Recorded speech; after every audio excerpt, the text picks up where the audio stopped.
Diba?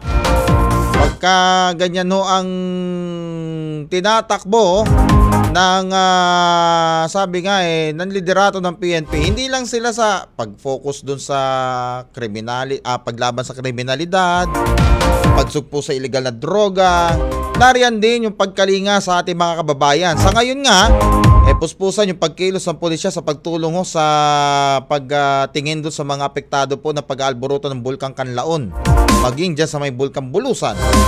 Tapos ito naman, sunod-sunod ang mga pag-ulan, lalo na nararanasan ho dyan sa may bahagi ng Visayas at Mindanao. Sabi ho ng Pag-asa, anong mga araw mula ngayon, posible na rin talaga at opisyal pumasok ang bansa sa panahon po ng tag-ulan. Dahil na nga rin ho sa pag-iral ng hanging habagat. Kaya naman, sabi nga alam nyo, sa totoo lang, nagbibilang na lang din ng araw si PNP Chief General Marbil. Pagkat siya retirado ng Pebrero pa. Kaya lang,